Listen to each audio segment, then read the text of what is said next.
Well, Peter, thank you, and good morning, everybody, and welcome to this part of the AGM. I think it's going to be a really interesting conversation. In fact, when Peter approached me earlier in the year about potentially doing this, I said yes straight away without thinking about it, and then I thought, isn't it going to be a great story to tell? Because this is such a good story, and there are so many elements to it and key players involved in it. And then when you start looking at the outcomes and all the other things associated with it, it's just a wonderful story to tell.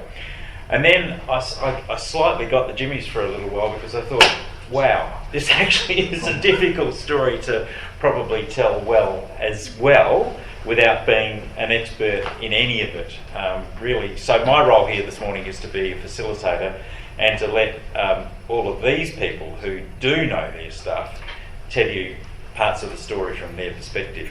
Now, I really don't need to introduce these individuals to you because you all know them, but of course Brian Cook, well, he is the central player in this story and someone who I've interviewed many times over the years, and it's been a great association, Brian, so delighted that you're a central part of this conversation this morning. Shauna Chadlow, of course, who is the Chief Executive Officer of the Centre for Invasive Species Solutions, and Shauna, really looking forward to asking you more about the now and the future a little bit later in this conversation. Nicholas Newland, again, somebody who I've had a long association with, interviewed many times over the years, and who played such a critical role in this when the balloon went up, so to speak. William Morgan, who has been a long-serving executive officer of this organisation and so intimately involved in this. In fact, I'll tell you a little bit more about that later in this conversation. And of course, Rob Morrison, who is a legend in his own right as well, a wonderful science communicator, previous chair of this organisation, and the guy who was in the hot seat as soon as he walked into chairing the organisation 30 years ago. So without any further ado, Brian, I have to start with you, of course. I mean, where did this story about Calici begin? Whose idea was it that this could be the thing?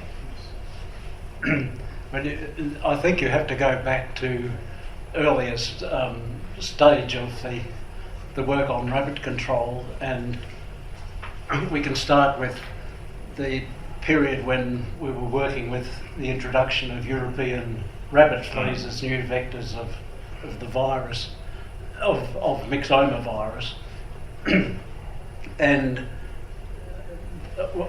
Bill Sobey in CSIRO had introduced these rabbit fleas to Australia, and he was keen to engage state organisations to try out the fleas, release them, and see how they changed epidemiology of myxomatosis.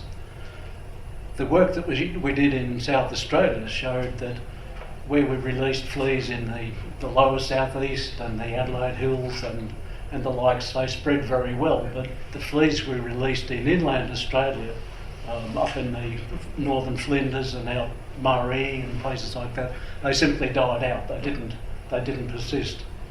And so the Meat Research Committee and Australian Wool Innovations are now suggested that we run a project to see if we could find an arid adapted flea in Spain to fill that gap. And one way and another I ended up going to Spain to do that work, and I worked in Spain off and on for about 3 years, and just at the point where we were beginning to get ready to import the first Spanish rabbit fleas as they became known, RHD broke out in Spain. We didn't know what the disease was at the time, but when I went out in the field with a game guard to shoot rabbits, he said, "There's almost no rabbits, some diseases come through," and we said, it's myxomatosis. He said, "No, es la myxomatosis." and sure enough, he was right. It was a very different disease. And within 6 months, it was clear that this disease was spreading through rabbits in Spain, killing huge numbers. And I said, why the hell are we working on rabbit fleas when we could be looking at this totally different disease as a so new scientifically, I mean, you're in the right place at the right time. How exciting was it for you as a scientist to sort of be there at that moment? Well, yeah, it was a sort of a real light bulb moment in the sense that, you know, this is a new chance. Australia seems to be lucky to have had myxomatosis, but you know, a second biological control was just an amazing event. You know, how lucky could you be? So let's jump forward a little bit. You got onto RHD, and then obviously the priority was to try and bring that into Australia. What did you have to do to make that happen? What sort of testing had to happen to ensure that we weren't going to potentially release something else that was devastating on the Australian environment? Yes, there's actually a step before that I had to attract enough attention to the idea to get some political momentum behind it. And so one of the first things I did, I actually rang Brian Walker, who was the chief of the CSIRO division of wildlife research, I think it was still called then, and he was good enough to say, I'll put some of my scientists on to looking at the background to gather information independently of what I was saying so that he could evaluate it. And of course at the time CSIRO was working very much on other projects for controlling rabbits, such as virally vectored immunocontraception, and this was almost a clash in two programs. And so politically it was quite a difficult task to get the momentum to get this. But once we got the most research backing from the Meat and Livestock Corporation and others, we then got a lot of research, finances together to set a program going in Hull, in Geelong, the animals research laboratories there, and they began testing. They imported the virus in strict security and began testing it on a whole range of animals, domestic and wildlife. How long did that process take? That took about 3 years. So it was about 7 years from the sort of concept through to the final escape of the virus. In the meantime, the research money was provided for Harvey Westbury from Arles and myself to do a world tour to gather more information, but also to disseminate our ideas internationally so that people knew what we were doing and that we were intending to introduce a new biological control to Australia. And I spoke in various institutions in Europe, in France and Spain and Portugal, and to let other people know what we're doing, because there was tremendous political resistance, I suppose, to introducing the idea of introducing another biological control to kill soft and furry animals. So the seminar I gave at one of the institutes in Germany, I've never had such a seminar with such attendance. There was people packed the seminar room. They were sitting on the shelves at the back and hanging in the door and things like that. Most people were quite in opposition to the idea of introducing a biological control, and in fact that institute had refused to provide a virus for Australia, and we eventually got from Czechoslovakia. But in the end, I think most people suddenly saw that Australia had a very different problem with rabbits to the rabbits in Europe, and this has been very, very important, I think, to get that political movement going and acceptance, I suppose, that otherwise would have held up problems. I want to come back to you on that a little bit later in this discussion because it's just provoked a bit of a thought in my mind about something similar. But Nicholas Newland, you became a key player in the Calisi story in Australia. You became the national coordinator. Tell us about how you got involved and what you did.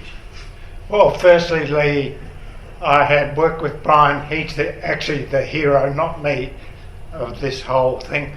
I had worked with Brian before, and there was an opportunity to try to pull this thing together. And Brian has mentioned the Australian Animal Health Laboratory in Geelong.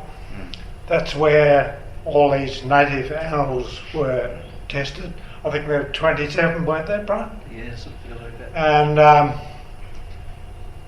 the tests that had to be done were really important because the political animal welfare type implications of introducing a pathogen to Australia were enormous. And my job was to try and get the various government jurisdictions to agree, and Brian sort of head up the really important part of does this work or does it not. And I remember going to some meeting in Canberra. I think I had to deal with 48 pieces of legislation from memory. So there was this, each state, each sovereign government had these various acts that had to be met before we could move on. But that's how I became involved, for better or for worse. How did, moving forward a step from the work that was done at Geelong, field trials then happened on Wardang Island here in South Australia off the west coast of YP. How did that come about? Why was Wardang chosen? There was a fellow called Alan Newsom working with Brian in Brian Walker's Division of Wildlife and Ecology and CSIRO. He identified a series of islands and ended up coming up with Wardang Island as the location, where I got the job then having to negotiate with the local council and the local Aboriginal community so Brian and his team could move out there and start the work. Yeah. And this is where you came in and played a pretty key role. It's always handy to know a guy who can fly a plane, William Morgan. Tell us about your role. I was the executive officer of the foundation at the time, and I remember, Nicholas working through the project to, determining where, first of all, the site, and then the incredible logistics to try and get the whole thing in place. But given that the island, to get to an island, you've got to go on the water, and there was a boat and a barge organised for that part, but that was quite a slow way. And there was also the opportunity, there was a good airstrip. Well, it was okay. Well, no, it was a good airstrip. Serviceable. Had a hump in the middle. And so I said to Nicholas, look, I think I had a person at Elders, David Bartell, who was selling life insurance, but he was a commercial pilot with about 1,500 hours behind him, and he changed tack. Yeah. And I said, look, we've got David Bartell, we could form a volunteer pilots group, so it's no reward, and we would then support the project by flying out to the island with rations and supplies and of course personnel, and thinking, well, there'd be one flight a month or two. Well, I don't know how many flights a week, but probably 2 or 3 flights a week, so it was full on. I gave David all the bad stuff. He would take samples off to Arl in Geelong through straight from the island through terrible conditions, sort of scudding clouds and whatever. But I was a fair weather pilot, so I just stuck to blue skies and occasional bit of stars, occasionally. Indeed, thinking back, at the time, the aircraft I flew had, valve radios, so this was 30 years ago, and we still, incredibly, which failed often, which Brian always remembers. And I had to get Brian to get on the telephone to ring the tower. So we've known another radio failure, we've got which makes it awkward flying without a radio. And of course, again, things like PCR analysis was right in its infancy. And I remember Brian telling me you had to have a PhD student to run the PCR. I think that's correct. It was very difficult. Yeah, and the rats testing the antigen testing was pretty basic, I think, and not so good. It was interesting and full on. And David Bartell got to love flying again, and actually went on to flying for the Royal Flying Doctor Service for about 20 years, and I think still flying today. So, and I fell back to my substantive accounting. Well, I have to say, Lee, that I did quite a few flights with William. The airstrip on Wardang Island was about 200 kilometres too short. I can remember going out there with William or Dave, and they'd get on this airstrip, and we'd be surging down there. How fast? I don't know, we do 660 knots or something like that, yeah. These blokes are pushing on the brakes. Everything's shaking. We landed. Can I ask the three of you? I mean, once everything was underway on Wardang, and you all had different roles and perspectives on this, but what was it like? What was it like working on Wardang and doing the trials there? And probably Brian, you start that conversation because you were front and centre, of course.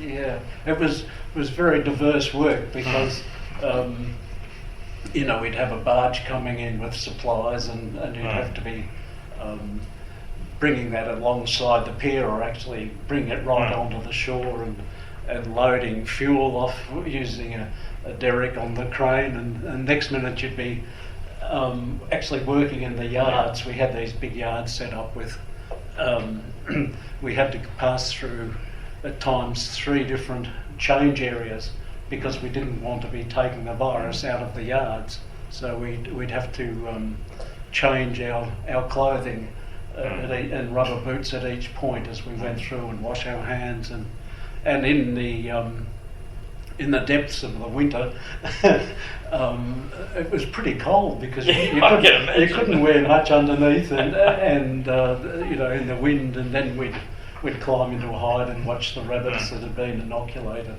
But it was an interesting life, and there was all sorts of other funny things that happened, like under the houses there were penguins living that were going in the middle of the night, and it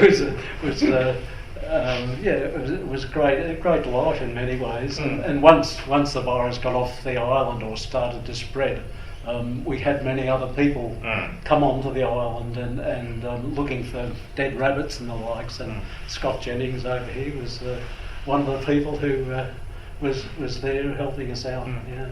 So, Nicholas, what are your reflections? I think they put up with a lot, but I've got to tell you a funny story. Neil Andrewich is somewhere out there. Yeah. Where are you, Neil? And Ian McLaughlin and I did a trip, and we got to the island which had an old jetty, and we pulled up. We had hired a boat, and we had pulled up in this boat, and Ian dropped his glasses over the side, and Ian, being a great cricketer, he immediately dived down, grabbed them, hung up, and got his glasses. Remember that? Yeah, I do indeed. So yeah, there were lots of things happened. And William, I guess you were a welcome sight whenever you turned up. Well, there were things that, I was a small part really, but it's interesting. It wasn't really a huge team of people in a sense. But I do remember that, things like the power supply on the island, it was so bad that we couldn't run the fax machine. So that's right.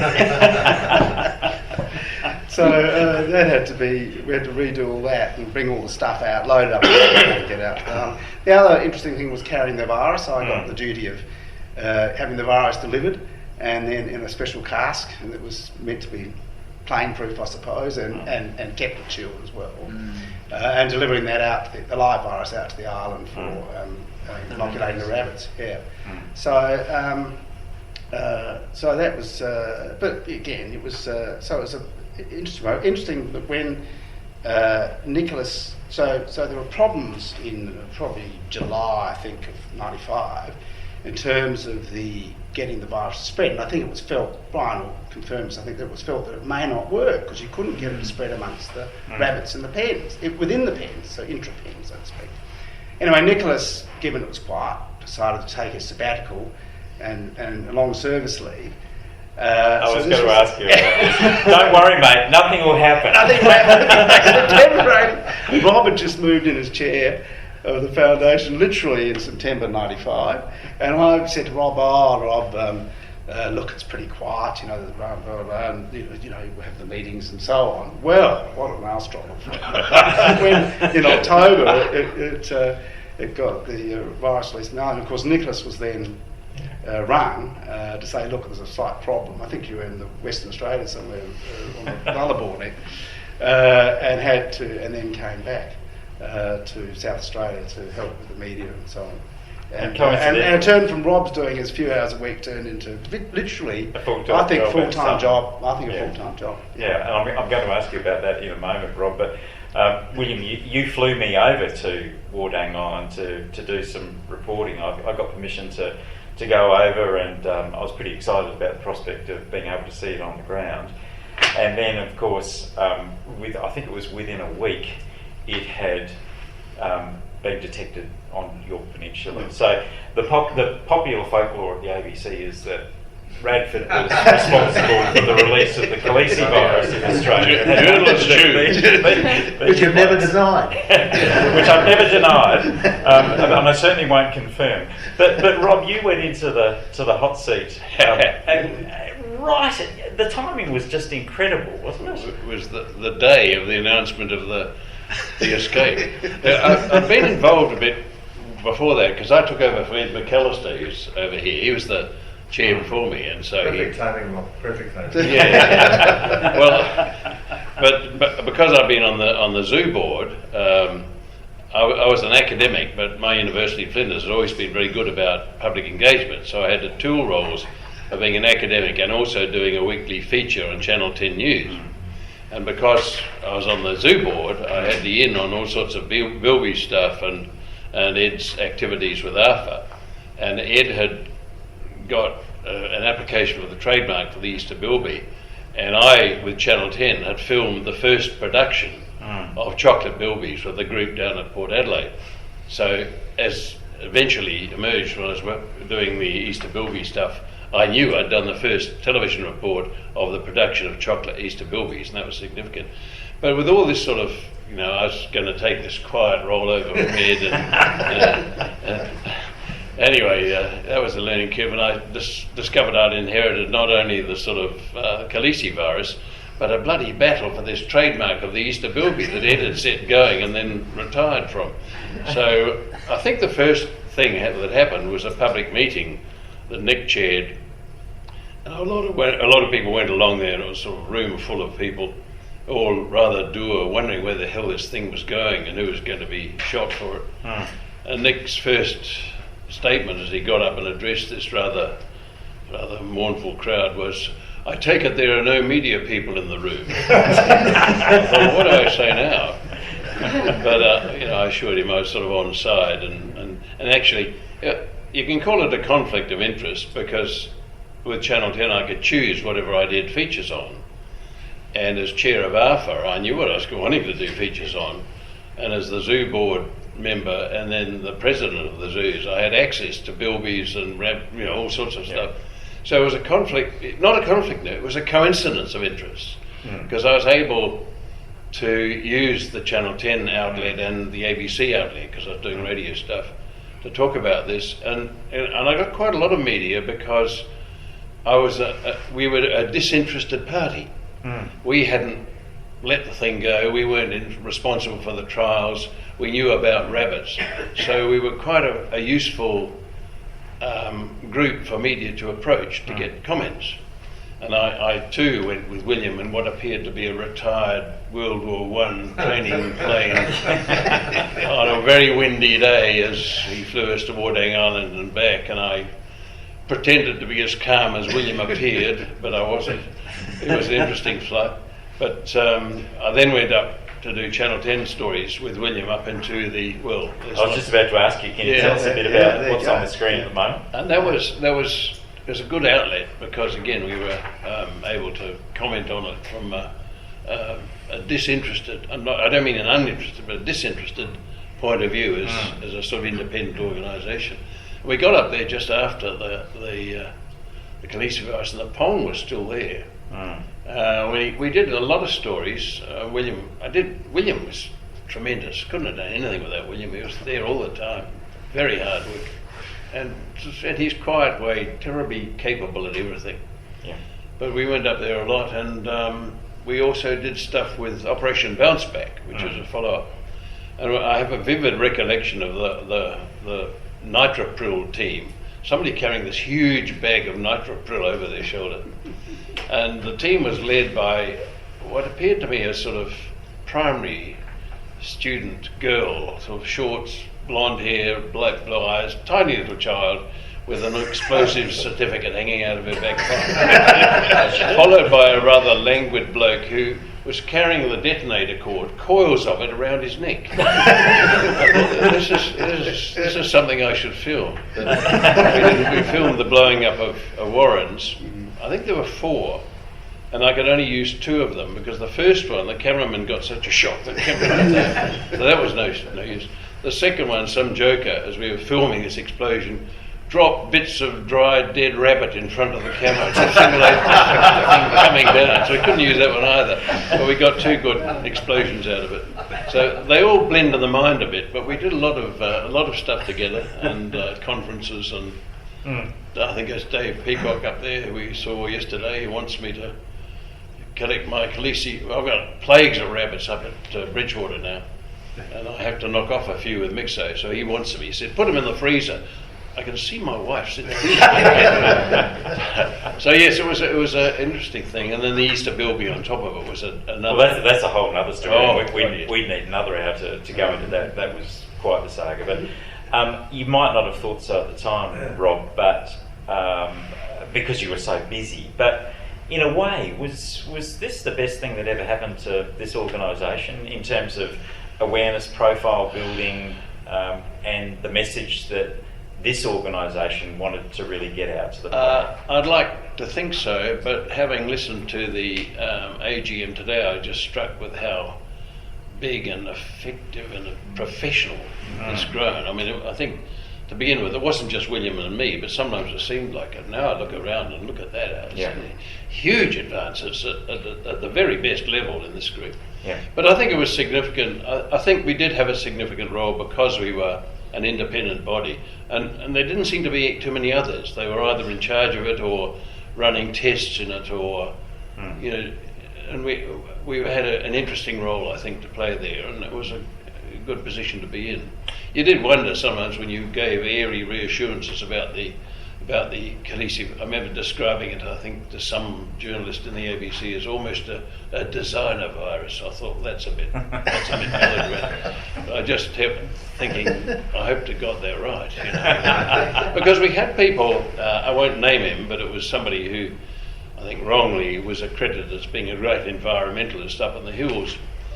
We used to keep native animals, and they would die, and then he'd blame Nick and all his crowd for killing his betongs and his native animals with calicivirus, and he had a lot of media coverage. So he was a very great spoiler in the thing, blaming public servants who couldn't reply. And there was a lot of that going on. People saying, "Oh, this is going to kill my dog. This is going to kill my cat." I asked, what's his name? One of the 3 with age, who worked on myxomatosis. Fenner Ratcliffe. Sorry? One of them, Fenner Ratcliffe. Fenner.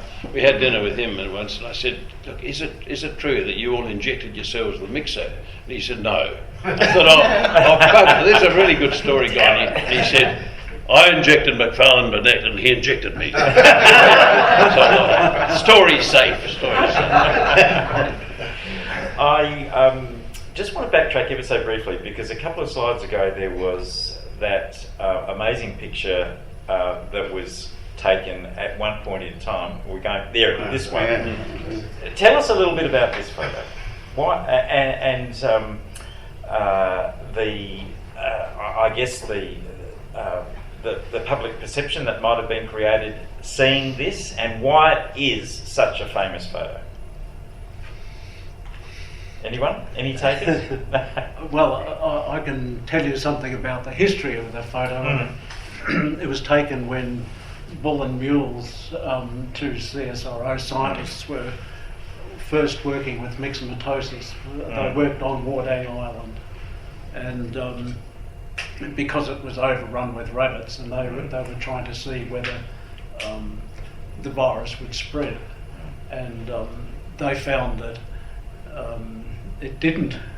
They couldn't get it to spread, or not sufficiently to kill the rabbits on Wardang Island.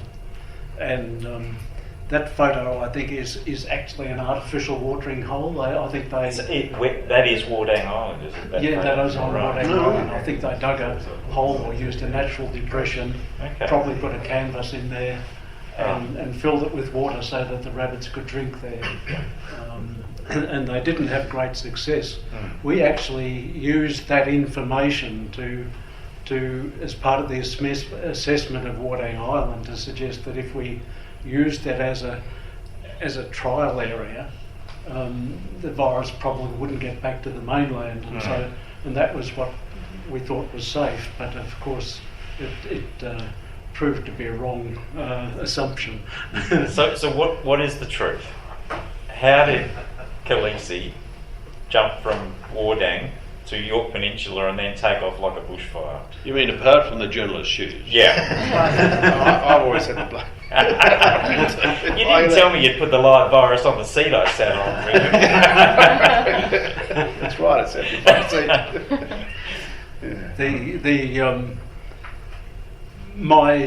my understanding is that all the initial trials we did on Wardang Island, we couldn't get the virus to spread very well.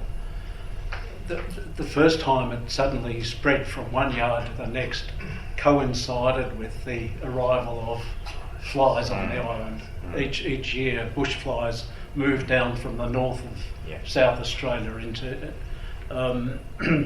Subsequently, the virus, once it got established on the island, we tried to close everything down. We took all the rabbits out of the pens. We started poisoning wild rabbits that were still on the island. And then it suddenly appeared on Point Pearce and spread. And that coincided again with weather conditions which would have brought flies onto the island, and then with the southwesterly change would have blown them back into towards the Yunta area where it next broke out on the. And did you prove categorically that flies were the key vector? Well, yes, we did several experiments to demonstrate that the flies had virus in them or on them, and it was, you can never actually prove beyond belief these things because it's a one-off event. But looking at the weather patterns and where the virus broke out and things, it's a pretty good story, I think, in itself, even if it's not total proof. And were you scientifically surprised at how quickly it took off? Absolutely. We did have a program or a plan in place, which we were imagining that it could get onto York Peninsula, and Richard Downward put up a plan called Operation Garter, which imagined York Peninsula as a leg with a garter around it. Containing an you would have, your you'd have peninsula if it got out. a quarantine zone which would stop the virus spread. Well, it went just beyond that in an instant. And then Greg Mitzi and Alan Newsom were called in to investigate what was an apparent outbreak of RHDV or RHD at Yunta, and it was obvious that it had been there for some days before they got there, and it spread very rapidly from there. And they were the ones who said, "Look, it's simply beyond control. You know, every bulldozer in Australia ripping warrens is not going to stop this at this point." Yeah. And within a couple of weeks, it was up in Western Queensland, and it was extraordinary. Yes, it was a very amazing spread. We talked earlier about the need for political support to actually do the work and to bring the virus into Australia in the first place for the testing. Subsequent to the unplanned escape, Rob, Nicholas, what was the political fallout that you experienced or had to deal with at the time? We had this major media conference that John Radcliffe would remember. Jeff Newman, he was the chief veterinary officer or something, and we had it down on in Glenside somewhere. But it was very interesting because it was a great experience for me, and I had never done this before. There were all these people in CSIRO Division of Animal Health, of which Keith Murray and Mike Gregard, you would know these people, Tanya, and there were Brian Walker and somebody else. We had this huge media conference, and I remember walking out to this where Jeff organised it. There was this table covered with microphones, about this much microphones, solid microphones, and there were about 40 journalists out there where the audience is, and of course they wanted to know what was what. And I said to all these people around me, "Who's going to front this?" And I said, "Not me." They all said, "Not me." Not me." So I had to do that stuff. But it was, in terms of political information, ministers obviously wanted to know, both Commonwealth and state ministers, but it was really too late. It was gone. So they just had to wear it. Yeah. Jump forward to 2025. If we were at the point of doing the work that you were doing on Wardang Island 30 years ago, do you think there would be the political support appetite to do this today? Shauna, perhaps if I ask you that question, because you're at the cutting edge of this now. Such an interesting question. I think there's an increasing nervousness with politicians, particularly around biological agents and social licence and the ability to use those tools. Last year, the World Economic Forum came up with a list of the key threats to the world, and ranking up there at number one was misinformation and disinformation as the greatest global threat. And I think in the world of biosecurity, that's heightened. So I think that's also reflected in government decision making, and just looking at funding. Funding is much shorter term than it used to be. It's drip fed. There's extreme nervousness. There's a lot of short termism there, which I think make governments very nervous about biological agents, or even. So how frustrating is that for KISS? It is frustrating. But I think also that there's I think the story of biological controls in Australia, particularly for rabbits, it's really interesting.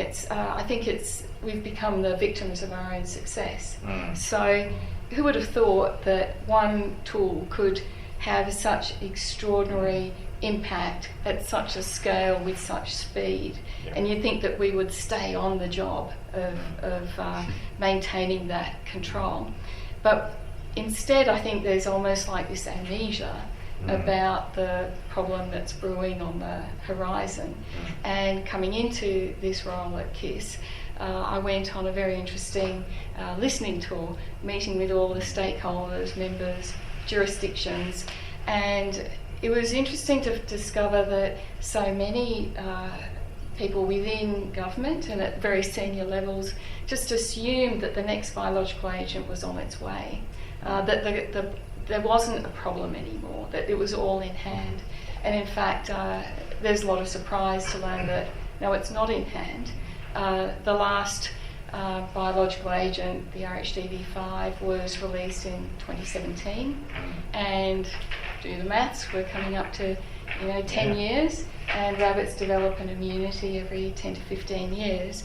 So we're at a critical point, or very rapidly approaching a critical point, where we need the next biological agent. And KISS, together with our partners, led the development of the National Rabbit Biocontrol Framework, which was endorsed by the Environment Invasives Committee. But the funding for that pipeline, or the pipeline strategy, I should say, ceased in 2022. So what does that mean? That means that there is no biological control in the pipeline, and there's no national collaboration to bring that to fruition. But the good news is that the work hasn't completely stopped, and looking at Tanya Strive there, who's been working absolutely tirelessly at the CSIRO and has come through with a breakthrough formula for the next developing biological controls in the lab. So it's still being developed.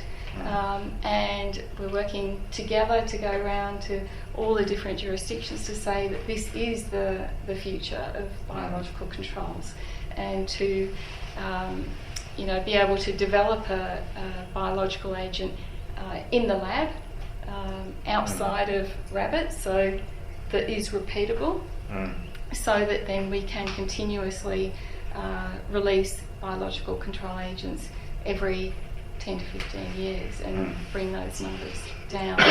But it doesn't have, it's got a little bit, a modest amount of investment so far, but it needs more so that we can get to the point where there's a go, no-go decision, and assuming it's a go and the signs are positive, then it can be developed into a solution for rolling out repeatedly over 10 years. And I think what this shows you is that if we started now and you're looking at say 10 years before that first agent can be released, it's likely to have a spectacular success, bring down rabbit numbers by around 60%, but being repeatable, those benefits are going to compound over time with each release.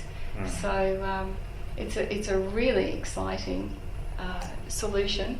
We just need the investment in it to make it happen. Do you also need that? Sorry, Rob. Well, you were asking us about the resistance we found, political, and it was political of a different kind. It was societal resistance, which of course politicians take notice of. Yes. But there were sort of two main ones. One was the kind of what-if brigade. You're letting this go. What the unintended consequences, and that's I think much worse now, because you'd immediately have TikTok filled with people saying it's going to cause autism and all that stuff. About 20 years ago, five of us formed as Friends of Science in Medicine to try and tackle some of this bullshit, particularly medical bullshit. We took on the TGA about things, we took on health benefits. It's much worse now than it was then. So you do anything like this, you can have a huge undercurrent of social media saying don't, it's all dangerous. The other one is that you're dealing then with a population of adults who grew up on Beatrix Potter, Wind in the Willows, for whom rabbits were absolutely wonderful. and that hasn't died away. The Easter bilby was meant to combat it. That has largely lost its impact. It's still bunnies at Easter. It's still stuffed toys. So as soon as you do anything to rabbits, there's this great crowd of people who are saying, "Oh, but they're lovely." So I think the second time around it could be even harder. And Sean? Just to add to that, the animal welfare is a big deal. Yeah, absolutely. Shawnee, you were about to... Yeah, I was going to say that it's such an important point about having a social licence to be able to release another biological control agent, and that's where I think organisations like Rabbit-Free Australia and having a national coordinator, Heidi Kleiner, is just so important to make sure that we build awareness and the social licence to continue to be able to control rabbits right now. And I was going to ask you about that and this is a little tangential, but I mean, carp in the Murray-Darling system, I mean, there is a biological control ready to go. So no support for that, it would seem. Does that concern you in terms of rabbits and potentially other things that you are concerned about? I think with rabbits, we've already seen how it can work. Like we've got that proof of concept out there that we don't have with carp. So I feel quite optimistic about rabbits. I just think that we need to. I think the job of building social licence and bringing the public along with us, as well as politicians, is something that we all have a responsibility in, and we can play a really significant role. So I'm quite confident about that. But I can see Tanya wanted to make a comment as well. Two comments actually. One on the carp.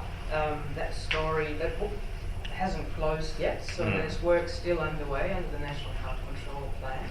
In fact, there is an information session, webinar this afternoon about it. So there's work still underway to finish up some core pieces of science. So watch this space, is what I want to say, in the next 3 years. So I think the work will be finished by 2028, and then there will be a decision either way made, and then but the process following from there to go all policy political processes and that might take a few years, but that's not off the table yet. And the other point that I wanted to make about the social licence and any new virus release would actually be of a calicivirus would be the third one, because we have done the K5 release. It turned out not to be a biocontrol. RHDV, which arrived, which was not released, was the biocontrol. The release went ahead in the face of RHDV2, creating a whole lot of confusion and conspiracy theories, and social licence was heavily compromised because people lost their pets. And one of the key learnings I think from that was that a vaccine is absolutely critical to protect owned rabbits, be they owned for as fancy pets or as farmed meat. There has to be a way of protecting non-target rabbits, and with the arrival of RHDV2 that was unplanned, that was not the case. So while social licence is never something that you can only lose it, you can never gain it from 100% of the public, that seemed to be one of the key pieces that was missing, and that was making the K5 release very difficult. Still, it went ahead, and there's a lot of learnings from that, and I think it has created a bit of a blueprint. So we have a policy, a regulatory pathway to approve RHDV-based products.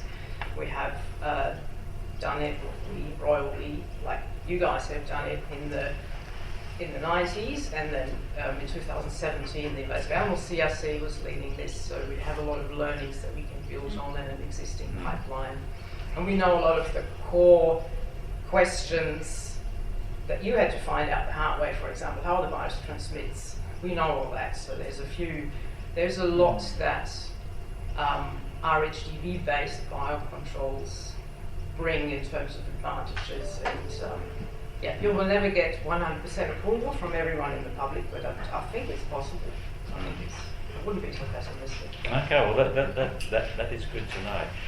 Unfortunately, we're rapidly running out of time here, and there's so many more questions I want to ask all of you. I'll perhaps just finish it off with a couple. 2025, as I got into the car to come here this morning, rabbits scattered on my place up on Mount Lofty. Now, haven't seen them for 30 years really around my neck of the woods. Rob, we were talking earlier, you've got more than your fair share down at Aldgate. What's going on? The concept of peri-urban rabbits is something that has to be addressed. But anecdotally, people are saying there are many more rabbits in the landscape, and not just locally here, than there have been for a long time. So, Brian, are we at the point where what we've relied on to this point in time is now something of the past, not the present or the future? Yes, it's a very interesting development.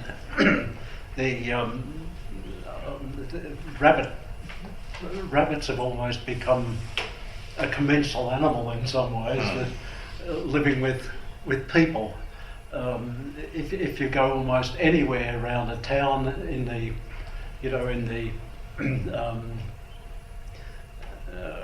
certainly down around Melbourne. I was down at Nelson in southwestern Victoria, and there's rabbits running around every house yard, and the Adelaide Hills.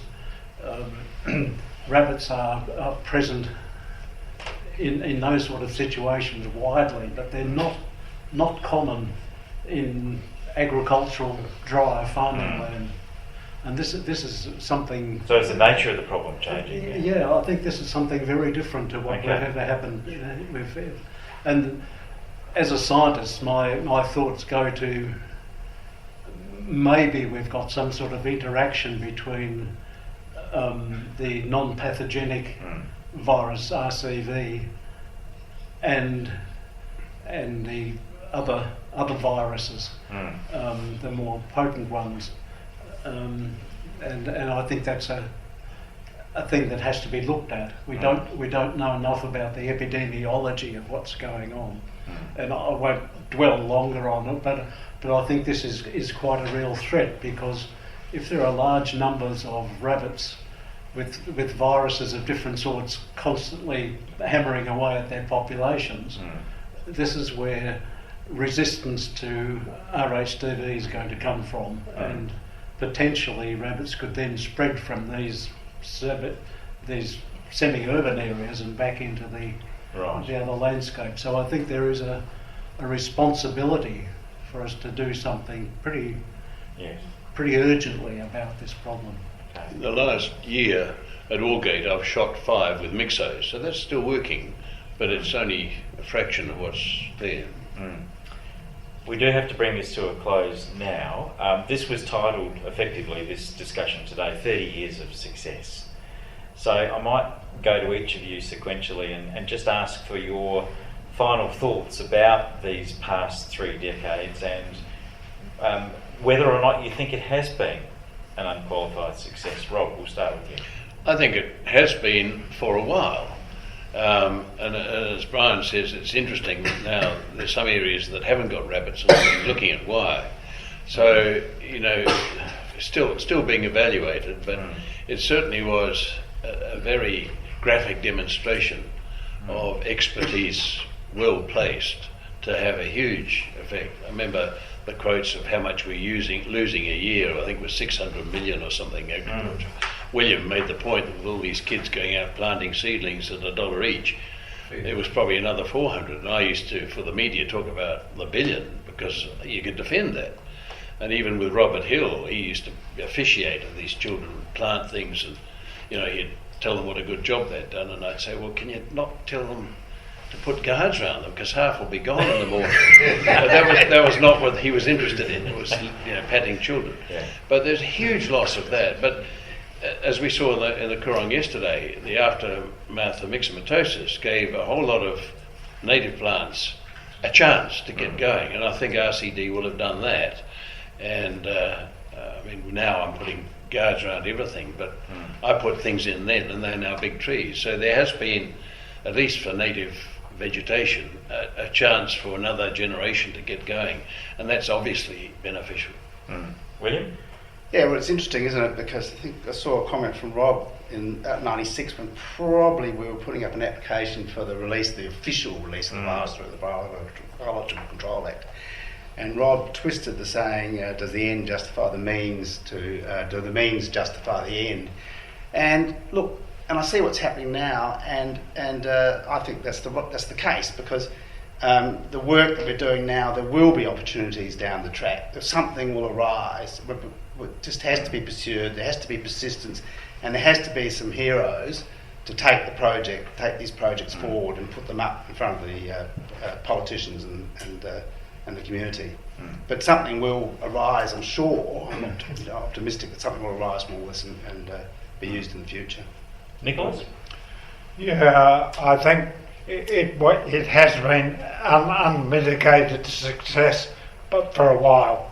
And as Brian Conan said, who Brian would know, and some people would know, rabbits will piss on your grave. How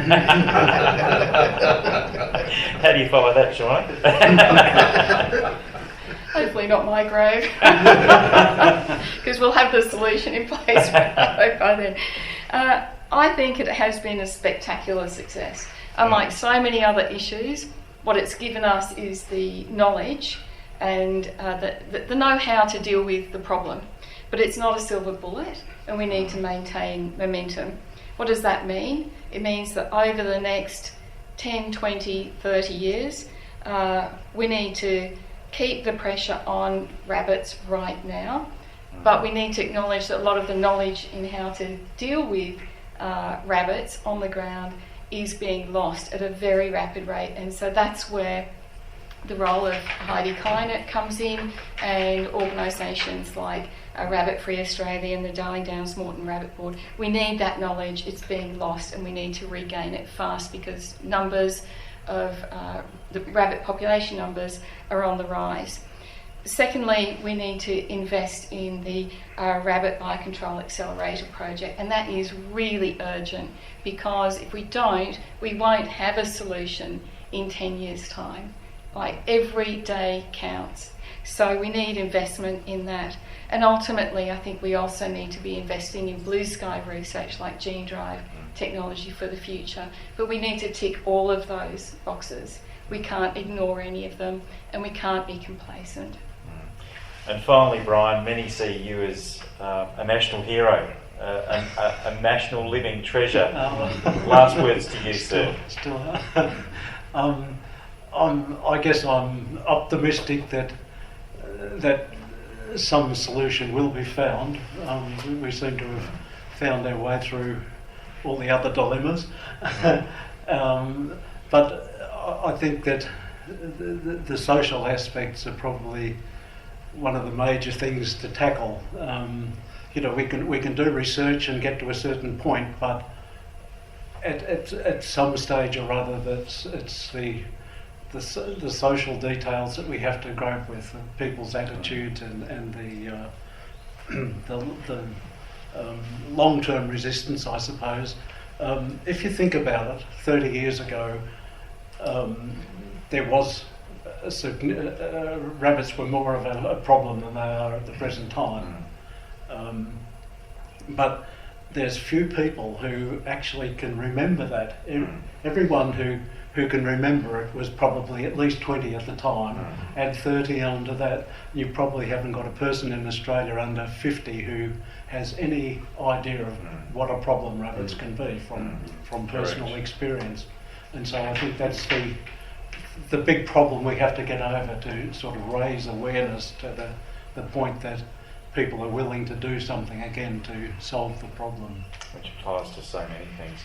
Look, it's been an absolute privilege to have this conversation this morning. I'd really like to continue it, but we are out of time. Brian Cook, Shauna Jadlow, Nicholas Newland, William Morgan and Rob Morrison, thank you very much for your time and the conversation. Can you please give them a round?